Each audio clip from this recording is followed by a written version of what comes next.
So here's something interesting.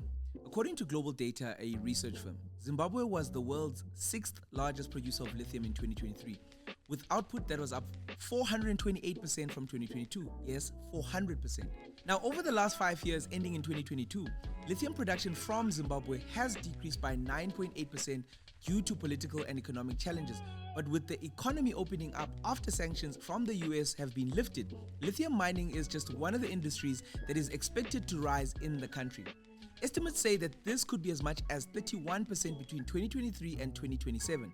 The Zimbabwean government is looking to get the lithium industry up to $10 billion per year, but analysts say that the president and the government are a little ambitious with that number. But I want us to look at this opportunity and see where lithium as a base could take the country when it comes to revenue. Zimbabwe accounts for approximately 3% of global lithium production, and with the largest producers being Australia, Chile, China, and Argentina. With there being increased efforts to address the global climate emergency, this has led to an increased demand for renewable energy technology, particularly in the global north, which has meant an increased need for electric vehicles and batteries that power them. Africa, and in particular Zimbabwe, is one of the new frontiers in the race for battery metals and lithium, which is sometimes referred to as the white gold, and now one of the most sought after commodities in the world. First, I want us to look at the landscape of the lithium industry. Australia, Chile, and China presently dominate the global lithium supply, accounting for more than 90% of the 130,000 tons that were produced in 2022. However, if current climate targets are met, demand for lithium is expected to surge sixfold between 2022 and 2035, causing the landscape to change very fast. Exploration stage initiatives are gaining traction around the world, and Africa is no exception. Lithium deposits have been discovered in Zimbabwe, Namibia, Ghana, the DRC, Mali, and Ethiopia. Several projects on the continent have also started to receive backing from significant players in the battery and commodities industry, including CATL, Ganfeng Lithium, and Glencore. Nevertheless, the vast majority of African lithium projects are still in the exploration or development stages, and this has opened up a bidding war for this very much precious resource. Zimbabwe has Africa's biggest lithium deposits, but global companies are acquiring many of these mines and their licenses at a rapid rate.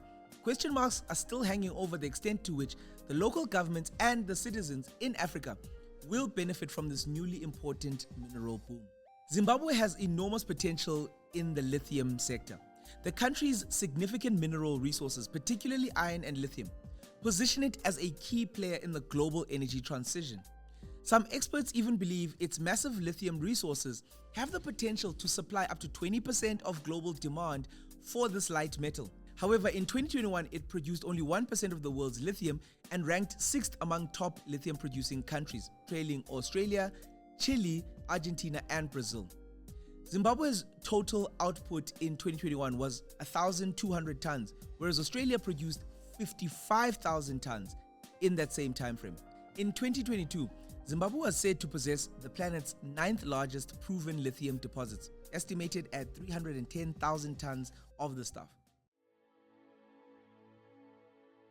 Zimbabwe is blessed with minerals because in addition to lithium, Zimbabwe has around 40 additional minerals. It boasts Africa's largest resources of coal, diamonds, and gold, as well as massive amounts of chromium, nickel, and platinum group metals, many of which are critical for new sustainable energy technologies.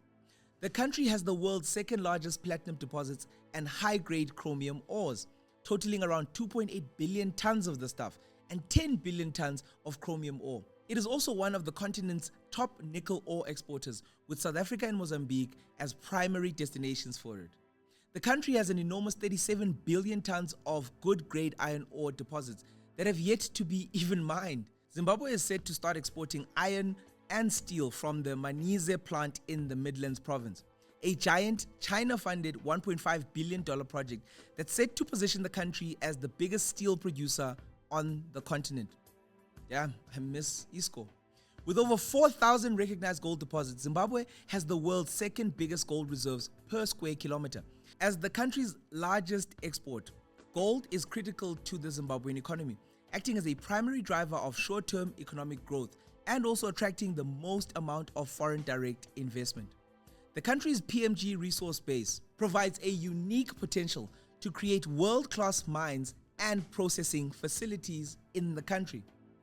The government has also aimed to increase diamond production to around 11 million carats by 2023, and the diamond business is expected to provide at least $1 billion in mining output revenue. Zimbabwe is the world's 7th largest producer of diamonds, accounting for around 3% of worldwide production in 2022, with an output of around 3,400 carats of the stuff. Production is predicted to grow by 3% between 2022 and 2026. However, it is lithium in particular that is considered a world-class find. Despite modest investment levels so far, President Mnangagwa wants to raise $10 billion in revenues from lithium exports alone. But analysts say this is overly ambitious. Zimbabwe's mining sector has enormous potential, but the country faces an array of challenges. It has a $47 billion economy and around 16.5 million people. This year, the IMF forecasts an inflation rate of a staggering 222%, compared with an estimated 314% last year. But there is some growth.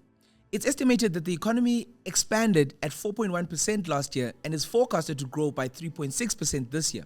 The mining sector accounts for around 12% of its GDP and 80% of national exports. The Chamber of Mines reported that the mining industry generated $5.6 billion in 2022 compared to $5.1 billion in 2021, and it's also projected 10.4% sector growth in 2023. The government set a target of $12 billion in mineral revenues by the end of 2023, and lithium is expected to contribute at least $500 million of that to the target. However, challenges such as persistent power shortages, foreign currency shortages, and policy uncertainties have not been addressed, and the target was probably missed. The country reportedly earned only $209 million from the lithium exports in the first 3 quarters of 2023. One of the biggest issues that Zimbabwe faces is sanctions. At the start of March 2024, the US removed these sanctions against many Zimbabweans and companies, but imposed new ones on the president and a few senior leaders. The sanctions list was originally introduced in 2001, for alleged election rigging and human rights abuses. Those on the new list include the First Lady, the Vice President, the Defense Minister, and senior security officials, as well as business people who have been found to have facilitated state corruption. Analysts say that the more limited sanctions list is a welcome move for Zimbabwe. The government will now be able to borrow money, while businesses will be able to obtain credit in local and international markets. But machinery will now be easier to get, and payments will also clear. To add to that, Zimbabwe's staggering debt of $17 billion and its arrears to the IMF and the World Bank precluded from receiving fresh capital from multilateral development banks, money that could be used for expanding electricity access and putting energy generation on a more durable footing. Foreign currency holding restrictions have also posed challenges for mineral exporters, particularly when the parallel market exchange rate deviated significantly from the original rate, resulting in smuggling. People have just found their own way now. In February 2023, the government boosted mining business foreign exchange retention to 75% from 60%, which mineral exporters actually applauded. However, a new requirement for mining companies to pay electricity bills in foreign currency has reduced effective retention to between 60 and 65%. Exporters say that the high export surrender requirements make it impossible to get foreign currency and foreign money from crucial capital expenditure and its operations. But there's also other things that affect income leakages for companies. In the mining industry, this includes things like mineral smuggling, superficial government disclosures, regulatory bodies with limited ability to actually enforce compliance for mines, and a lack of coordinated information distribution in government institutions. Government offices and its officials also lack the knowledge and power necessary to examine mining data, as well as verify and also assess processes. The industry also faces issues with outdated technology and a desperate demand for spare parts for big machinery. Under Zim law, companies must export all minerals through the State-Owned Minerals Marketing Corporation of Zimbabwe, the MMCZ, with the exception of gold, which must be sold to the Reserve Bank of Zimbabwe's subsidiary Fidelity Printers and Refiners. Individual firms may, however, be granted permission by the government to sell minerals directly in order to escape US targeted sanctions on the state corporation. This may change when the new sanctions list is finally implemented. Given how tight lithium supply chains are globally, lithium exports could potentially help Zimbabwe escape its status as a by-the-by or a pariah state, largely isolated by Western politicians and investors.